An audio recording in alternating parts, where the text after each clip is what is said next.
Toc toc toc. Toc toc toc. Le résultat idéal. Match nul entre le Real et l'Atlético. Qui dit match nul dit 50 points pour le Real, 49 pour l'Atlético, 45 pour le Barça avec un match en retard à aller disputer demain. En cas de victoire face au FC Séville, le FC Barcelone pourra revenir à un petit point de l'Atlético et 2 points du Real. Je vous l'ai dit, je vous le répète, le championnat n'est pas fini. Le FC Barcelone sera champion d'Espagne. En toute franchise, on ne pouvait pas rêver mieux. C'est le score parfait pour les Barcelonais. Et honnêtement, au vu du match ce soir, aucune des deux équipes ne méritait de gagner plus que l'autre. Très beau match des deux côtés. C'était une très belle soirée. J'ai passé un bon moment de football derrière ma télé. Ça allait dans tous les sens. Il y a eu des occasions, il y a eu des grands gardiens, il y a eu des très bonnes prestations dans ce match. Mais l'essentiel en tant que Barcelonais, les gars, c'est que la course au titre est plus que jamais relancée. Donc ceux qui avaient un doute, patientez. On se retrouve demain. En sachant qu'il reste encore un Classico et un match contre l'Atlético. Qui va nous empêcher en fait? Je vous jure, il est trop fort au foot. Mais comment je peux plus me le voir? Il est tellement fort. Mais il croit tellement qu'il vit dans un documentaire tout le temps. On dirait qu'il y a toujours une caméra braquée sur lui. Il en fait trop. Mais trop. Et quand t'es footballeur, c'est normal. Vas-y, tu vas avoir de l'aura, tu veux du charisme, tu veux des édits, tu veux tout ce que tu veux. Mais lui, c'est trop. Chaque mouvement est calculé, chaque parole. Aujourd'hui, il a normal dit fuck you à un arbitre. D'ailleurs, encore une fois, très bizarre de ne pas être sanctionné pour ça. Mais tous ces gestes sont calculés sur le terrain. Quand il se relève, quand il relève un adversaire, quand il regarde, il doit savoir dans le stade toutes les caméras où elles sont. Alors que très honnêtement, Jude Bellingham, les gars, aujourd'hui, il fait un très très gros match. Un volume de jeu de malade mental au milieu de terrain. Sans parler du surnom qu'il apporte. Il est toujours juste dans les passes. Dans le repli défensif, c'est tellement sous-coté. En vrai, Bellingham, c'est un joueur que j'aime énormément de base. Mais depuis qu'il est au Real, sa folie des célébrations, d'être him, d'être the man, ça lui trotte trop dans le crâne. Il pense trop à ça. Je vous parle sérieux. Et moi, je trouve ça dommage. Après, si j'étais madrilène, peut-être que je kifferais. Parce qu'avoir un joueur comme ça dans ton équipe, en vrai, normalement, tu kiffes. Mais je trouve que c'est trop. Trop.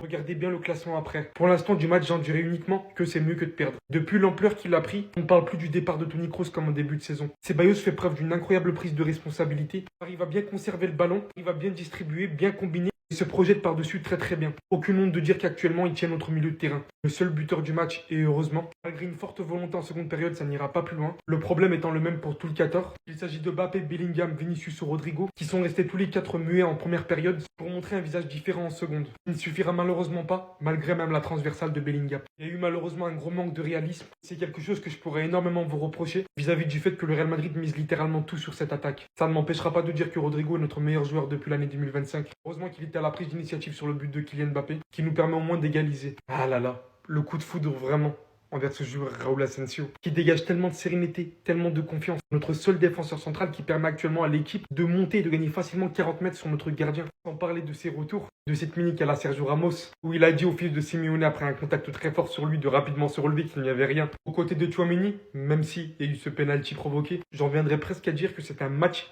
et référence des deux réunis. Il fait de son mieux et on le voit. Voici le classement désormais actuel.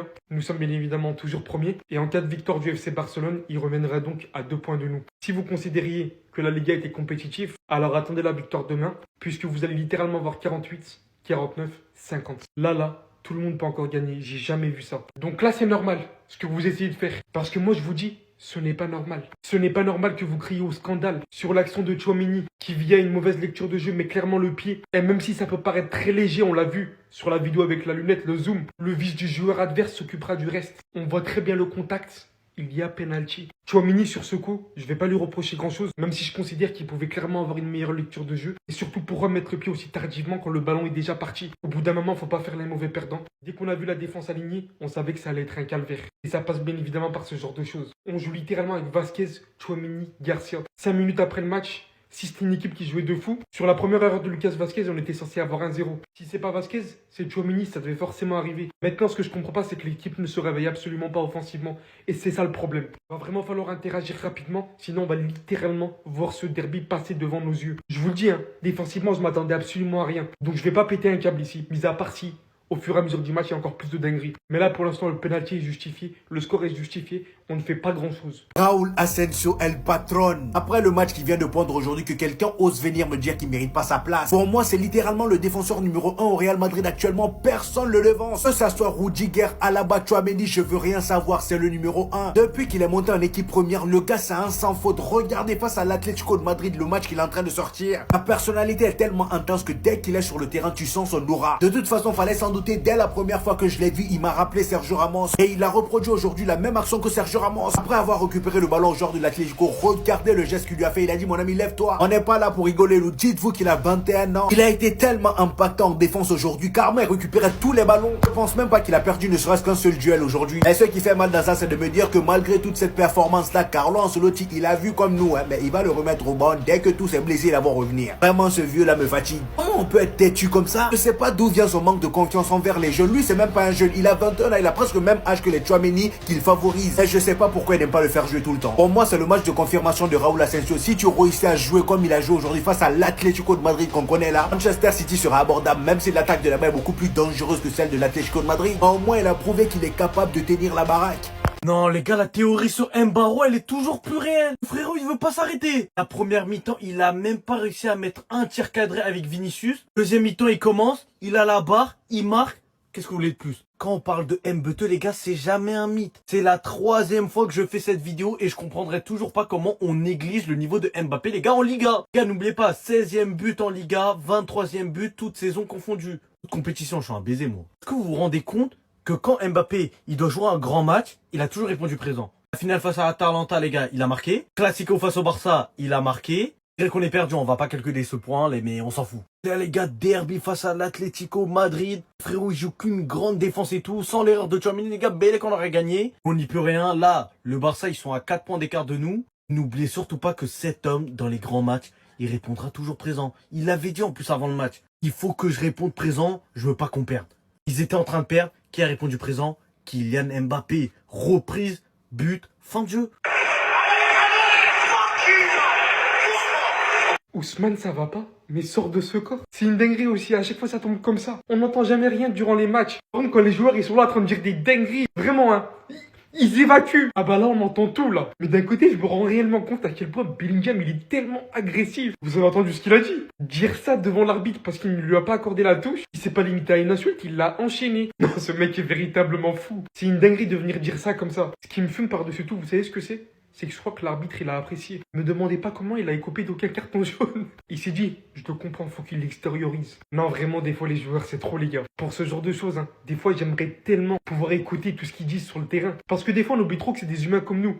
Vous vous rendez compte combien de dingueries il doit être dit sur le terrain par seconde, par minute? À défaut de pouvoir parler énormément du match, on revient au moins sur les actions drôles, puisqu'il y a eu au moins quelque chose de drôle. J'en dirais pas autant du match qui m'a malheureusement laissé à ma fin, mais qui, une chose est sûre, a relancé la Liga d'une manière dont je sais pas les mots. On verra bien maintenant ce que ça va donner, les gars. La saison continue. En fait, il est fou.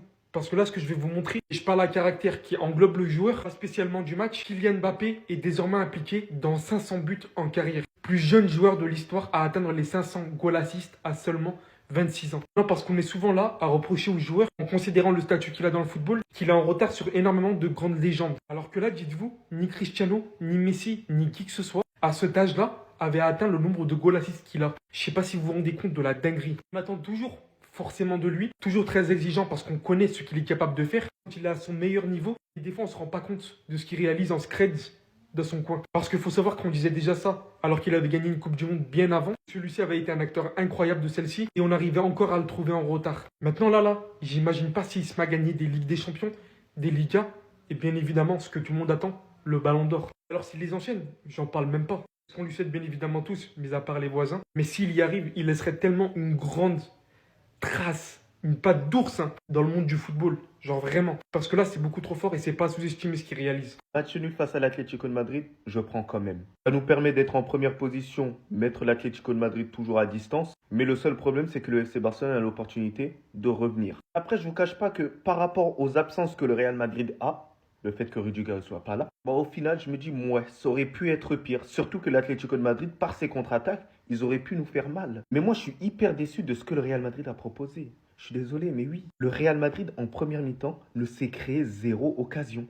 Le Real Madrid, le grand Real Madrid, s'est créé zéro occasion en première mi-temps. Alors la deuxième période, elle est nettement supérieure. Mais on sent que le Real Madrid, c'est pas une équipe. On a l'impression que c'est 11 joueurs qui jouent de manière individuelle. Et par la suite, on a vu le but de Kylian Mbappé. C'est vrai qu'il est hasardeux, mais c'est Kylian Mbappé, par un réflexe, il marque tout de suite le but. Mais on n'a pas l'impression qu'il y a cette cohésion. Et on a l'impression que Vinicius, Mbappé, Bellingham et Rodrigo, ils sont pas compatibles eux tous en même temps. Du moins, Rodrigo est compatible avec tout le monde. Il a la multiprise. Et force est de constater que les autres, ça reste compliqué pour moi. Donc les gars, dites-moi en commentaire un peu ce que vous pensez. Mais sinon, en vrai, ça à toi. Moi, en tout cas, on dit alhamdoulilah.